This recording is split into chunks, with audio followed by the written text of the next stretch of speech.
Each episode, we take apart the claims, moving through advertising, media, AI, e-commerce, and business. The numbers, the sources, the incentives, and the parts everyone else skipped. Because the first version of a story is usually the easiest to share. It is not always the safest one to trust. It requires diligence. This is Deeper Diligence, a podcast from Daypart. Welcome back to Deeper Diligence. So we are here today on a special guest episode with Ben Edelman. And Ben needs no introduction, but I'll give him one very quickly anyways. Ben has done incredible work across a number of fields in advertising ad tech to help combat fraud, particularly cookie stuffing, which is why we are here today talking about Ben's work on Phia and discovering the issues there, and helped contribute to the Bloomberg article that went very viral. Ben, thank you so much for being with us here today. And then Digital Advertising, our typical co-host. Ben, appreciate the time. And if you want to give a much better introduction than I gave, I think folks would love to know a little bit about you and the work you do. Sure. I've been interested in online ad fraud for a while, felt that some emperors had no clothes, a lot of money changing hands with minimal work to check whether the underlying advertising was properly delivered to the right people, made any difference to anything. I got a little frustrated with that and decided I'd spend some years writing it up, and years turns to decades, and there you have it. It's been a pleasure. Yeah, you're fighting the good fight, Ben, for sure, and we appreciate you. So we got to start off talking about the big news, right? Phia allegedly doing cookie stuffing, which is a form of affiliate fraud.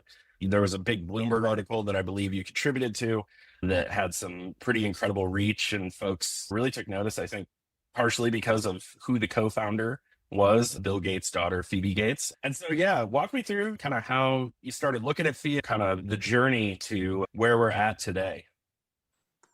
I'm interested in any shopping plugin that fakes clicks. And it doesn't matter who the founders are. It doesn't matter rich or poor, male or female. And a lot of people have speculated, spilled ink and pixels on those subjects. Actually, I think this is the first company with a female founder that I've ever written about, which primarily reflects that most ad tech has male founders and most ad tech fraud has male founders. So go figure. Anyway, Phia has been a buzzy startup. They've gotten lots of publicity at multiple stages in their journey.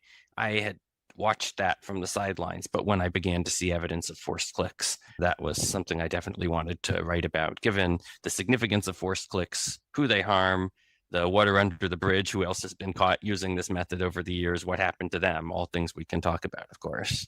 Yeah, absolutely. So tell me, how did they first pop up on your radar, basically? You said when you started noticing forced clicks, but walk us through a little bit of the process and the journey of looking into this company specifically, because I know you've been doing this quite literally for decades, and it seems this cookie stuffing affiliate fraud is this particular forte of yours. Yeah, I think I made the first webpage all about cookie stuffing, benedelman.org/cookie stuffing, which was initially in a sort of menagerie style. Here's 10 weird things that I caught. And that dates to 2004, not a typo. Oh, wow. 22 years ago. People have been cookie stuffing for a long time. Historically, I've used the term cookie stuffing to refer to pure web activities, meaning no plugin, no exe on a Windows device, no app, just HTML, JavaScript. Maybe you could cookie stuff with CSS, but anyway, we're going to use just native web browser stuff. Versus, I've called it forced clicks when there's something else involved, like a shopping plugin. Anyway, it's just terminology, so long as everyone uses the terms in about the same way or knows what other people mean. It's all. So it's interesting, right? This is something you've been looking at for forever, and you used forced clicks earlier. So let's dig into that. How does shopping plugins, and in particular this one, how did you see this all work? The basic bargain of affiliate marketing, if you look back to the contracts and the understanding of people in the business, 1, a publisher is supposed to show a link to a user. 2, the user is supposed to click on the link. And 3, the user buys something or maybe occasionally performs some other commissionable action. And all 3 of those things have to happen for money to change hands. Forced clicks take out step 2 of the process. And it turns out these steps are multiplicative. Any given publisher can only reach a small fraction of the world. Of the people you reach, only a small fraction of them are going to click, and of those, only a fraction are going to buy. When you skip one of the steps, it can have a multiplicative accelerating benefit to your business. Like maybe 1 to 10 or something. It really makes you go zoom in a hurry. So what Phia is doing here is, yes, they're skipping the step of the user having to actually click the offer. Then if the user merely has the Phia mobile app installed and the user makes a purchase, Phia is on track to get paid, notwithstanding that the user never had to click anything. I guess that could be fair in some other version of the world if that's what everyone always understood. Of course, merchants might not want to work with every shopping plugin in that world and might want to pay a different percentage. Under the actual contracts, this is clearly prohibited. So Phia is getting paid at the high rate consistent with tougher rules, but providing transactions that have a much lower level of incrementality, if any incrementality at all. Yeah, so that's an interesting thing, right? So taking a step back, just so the happy journey with this is a publisher that has a niche blog or something like that reaches a specific audience, or maybe even an influencer or something like that that creates content about a specific topic that an e-commerce company wants to tap into, but they want to measure what the impact of that is, so they give them an affiliate link, right? And this also cuts them in on the economics. That's the happy journey of how this is supposed to work in theory. Is that roughly correct?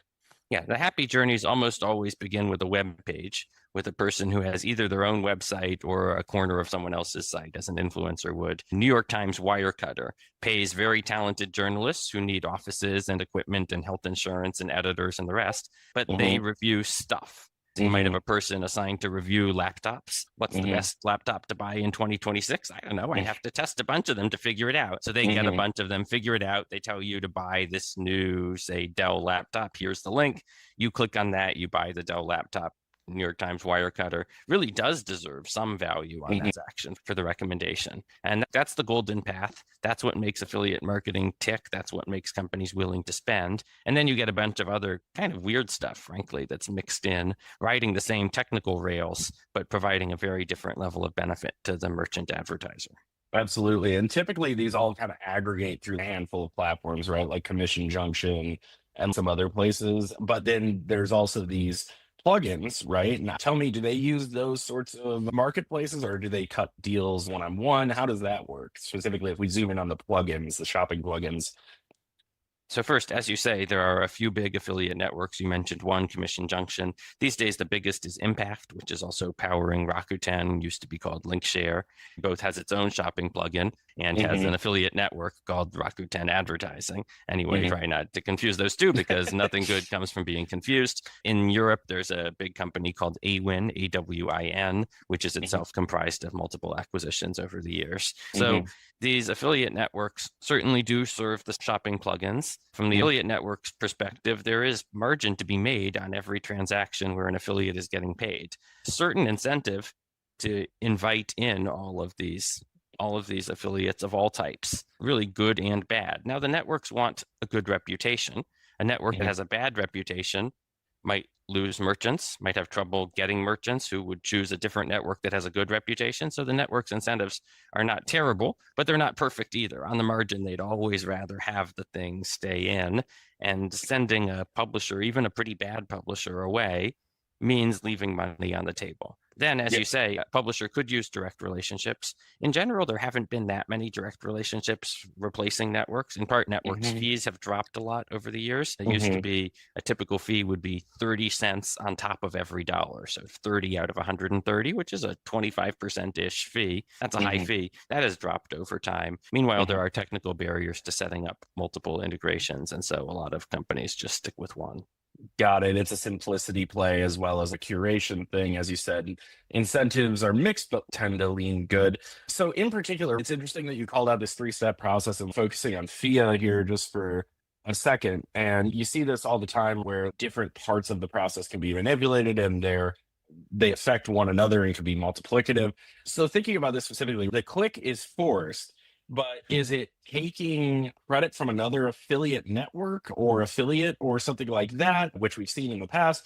Or is it sending legitimate customers that then go, I got forced to this website, but it actually looks pretty good? Walk me through the specifics of that. High level, obviously, for our audience that may not have dealt with affiliate fraud in a technical sense in the past.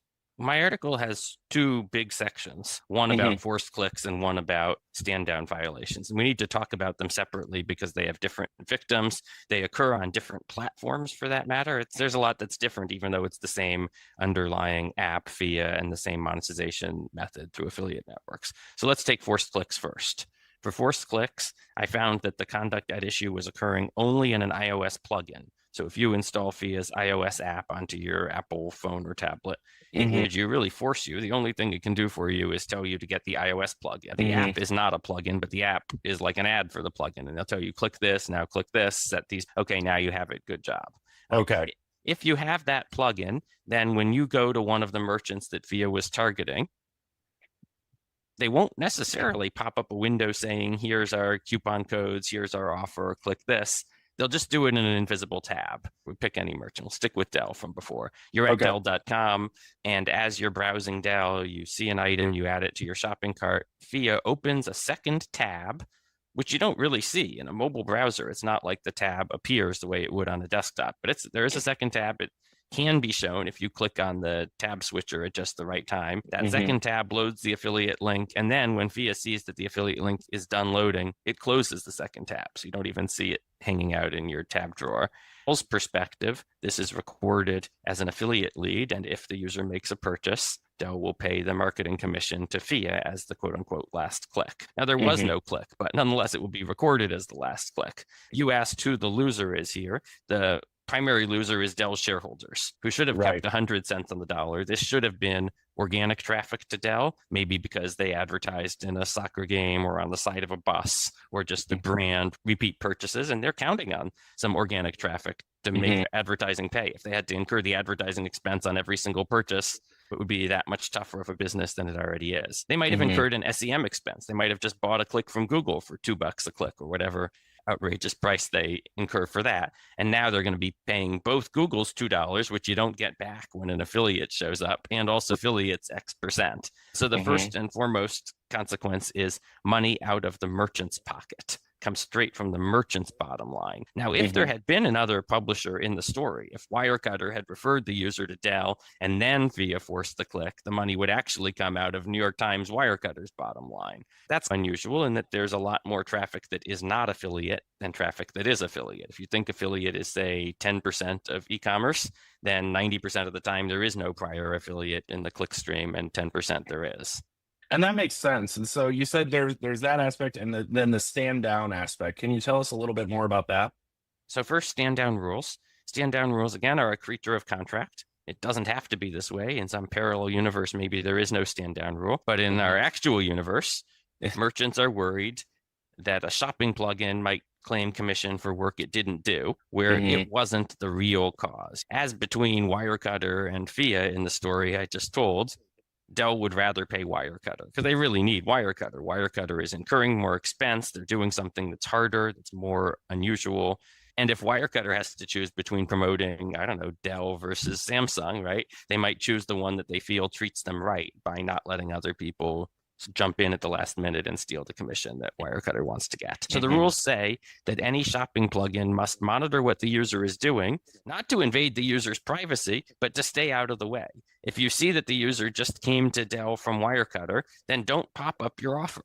Certainly don't force clicks, which are never allowed, but don't even present a list of coupon codes. Don't say, click here to pay Phia. No, just stand down. Don't do anything at all. Make it like you're not there. And again, it's a creature of contract. That's what the rules say. And Phia doesn't do that. They do all the tracking, actually. I pulled a packet log. They track the fact that I had just clicked through another affiliate link, and they even call it a competitor affiliate link in their internal labeling, which I can read in the packet log.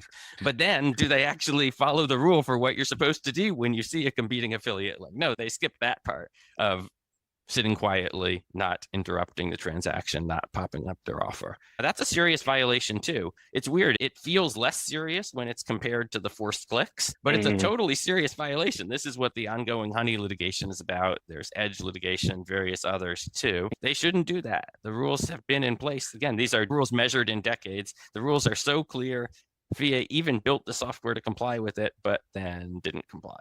Yeah, it's interesting. You use the examples of, and the great examples of Wirecutter owned by New York Times and then Dell and stuff like that. And some people might hear this be like, digital advertising is a dirty business. People try and cut each other out, right? But that's the one extreme end of the size of these, right? A lot of the times we're talking about much smaller e-commerce brands that are akin to like Main Street mom and pop retailers. And then the affiliate that is getting front run here is maybe some niche creator or like local newspaper or something like that, right? Those scenarios happen as well, right? It's certainly true that I picked some big companies. Big companies are easier because everyone knows their respective roles. I'm sympathetic to Wirecutter's economics. I want to exist. I want Wirecutter to exist. I want companies both large and small to be treated right. And I'm not going to limit myself to protecting the little guys when the big guys also need it. Totally. And I agree, right? Something is wrong because it's wrong inherently.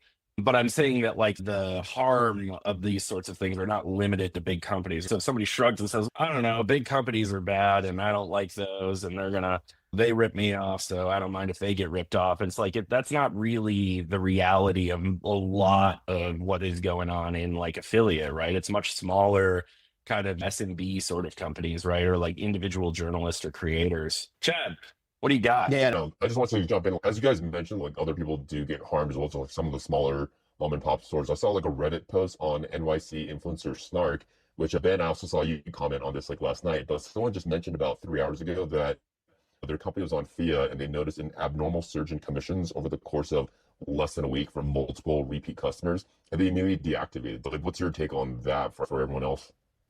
Yeah, I saw that comment. I DM'd the person who wrote it and am looking forward to learning more. Look, so many of these problems are hiding in plain view. Even what we wrote up last week, why didn't I write it up a month ago or 3 months ago? Was I too busy tying my shoelaces, twiddling my thumbs? And so I'm not surprised that people knew about this, including affiliate managers who are the first and best defense against puzzles. So many affiliate managers look the other way, just go to the next affiliate manager party. God knows this industry has parties. To me, it calls for a personality much more like what we see in the Reddit post, someone who is thinking critically, asking whether they're spending their bosses and their shareholders' money in the best possible way, and trying to make sure that everyone's on the up and up. So kudos to that person. I hope we get some evidence to substantiate the serious allegations on Reddit. Yeah, and then Phia said that they've gone publicly stating that it was just a bug that they recently introduced. Do you buy that at all? I don't. It's been interesting to me to see the world's response. Most of the people on social media don't seem to buy that. They recognize that this code has all the trappings of intentionality. Someone had to actually write the code, had to turn it on, but on iOS only and not turn it on Chrome, where most of the fraud testers, myself included, and most of the affiliate network testers, we spend most of our time on desktops. So that's just an easier platform to test. Yeah. So not to cut you off, Ben, but you mentioned earlier it flags specifically internally in their system when a competitor affiliate link is coming in and then fires anyways. To me, that seems like intentionality, but without having looked at the code or reviewed it myself, doesn't that sort of thing? And this is a sophisticated fraud. I have a very hard time buying that it was some sort of bug. You don't find any validity in that kind of argument?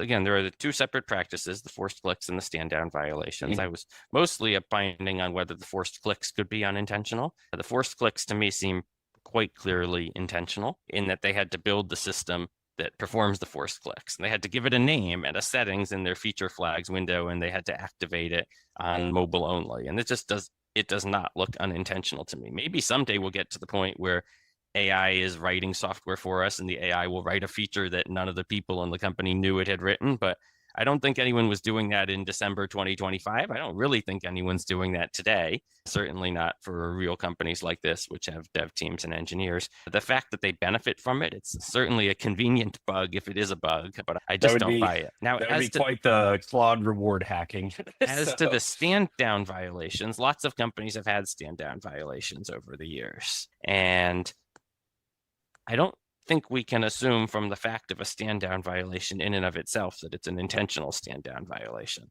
Often there is an explanation in code review. Why did the stand down violation occur? In the examples that I tested, I tried to make it super easy for Phia. I didn't use some complicated redirect chain where there are 20 steps in the redirect, and if they miss one, they won't realize they're supposed to stand down. Furthermore, I can see from the packet log that they figured out that it was a good circumstance to stand down, a necessary circumstance to stand down. I tested a few times, then I stopped actually because it was just pointless. I was getting stand down violations every time. If you get it the first 2 times in a row, the first 5 times in a row, how many times do you want to test that? I got Right. stuff to do. So it didn't look to me like the companies where I have seen what I believe could be genuine mistakes, where it stands down sometimes, but if the redirect has this syntax, then it doesn't notice it. That sort of looks like, for example, a failure of your redirect processor, but I don't to be a plausible explanation for Phia. They'd need to provide some technical analysis. If they said when the redirect has this format, when this thing is in a race condition with that thing, then we can miss it. I don't know. It's fundamentally on them to explain the bug that they think they found, say it's a bug. We know all about it, but we're going to ask you to take our word for it that it's a bug. It doesn't seem very credible to me. Ultimately, they've got to convince people. They've got to convince networks. They've got to convince merchants. They might have to convince judges and juries. And the kind of evidence they've offered so far isn't going to do any of that. Yeah, no, it's interesting, right? Just as a counter example, I had looked at Vibe, which just got acquired by Walmart, and they were firing their own cookie on third-party websites after having visited their website. I called it out. The CEO wasn't defensive. He said, I'm going to look into this right now. And then I think 24 or 36 hours later, he responded with, this is the bug. This is why it happened. We've rectified it. Thank you. And that's, to me, is what looks like when it's legitimate error or technical error. I don't think that folks that do what you do or we do really are looking to punish people that are making mistakes or call out people that are making mistakes. The mistakes should be fixed, right? But that's a perfectly viable explanation. I haven't seen that sort of response here, really, which is just like a vague technical, oh yeah, I don't know. It was a bug. And then no explanation after that, which was concerning and didn't really help put my mind at ease. Look, we're going to keep seeing how this specifically pays out. But Ben, this is far from your first rodeo, right? You said decades. My understanding is you've worked on some other fairly high profile sorts of things in this space as well, right? Do you want to tell us briefly about those? Oh, sure. I used to have automation that was catching these things while I slept, both adware Nice. and pure web, and I'd sell off the reports to merchants and networks. I stopped doing that at some point. I had a faculty job that needed full-time and attention, and I was in-house at Microsoft and couldn't really do this stuff while I was there. When I was catching those, I caught things large and small. Sometimes I'd catch one where I'd catch the guy the first hour he was cheating and he hadn't gotten around to actually making any money yet. I just caught him too quickly. That's good. It was a little bit less exciting that way. The biggest fish I ever caught, as they say, right? A fisherman loves to tell his stories. Sean Hogan and Brian Dunning took collectively more than $20 million just from, and they really were targeting eBay specifically and individually. There were some reasons for that, including the nature of eBay's affiliate program, the way they were paying out commission back then. I got them just with my normal automation. I got them with automation, sent the report off to eBay, learned a few years later that had been the centerpiece of FBI investigation and then criminal proceedings, federal court in Oakland, as I recall. Anyway, they went to jail. They paid back most of the money. Some of it they had spent. And I think it was life-changing for them. It was a big deal for eBay too, which closed its commission junction affiliate program. Initially, there was a question, would eBay continue to operate an affiliate program? Eventually, they reopened one on their own platform, eBay Partner Network, and they're much tougher. Frankly, they might be the best in the business. They're really well run. They ask the kinds of questions that smart, serious people should ask when they're spending money on online marketing. Does this thing work? What are you doing? How are you doing it? Where's the evidence? How do I know I can trust you? Kudos to those smart guys at eBay. Absolutely. And then my understanding is you also were involved in the Honey investigation as well, right? Oh, yeah, that was a fun one. Megalag gets a lot of credit for his first video, which was excellent, showing misleading offers, invoking affiliate links when the user clicks an X or clicks a button labeled no coupons found or pay with PayPal.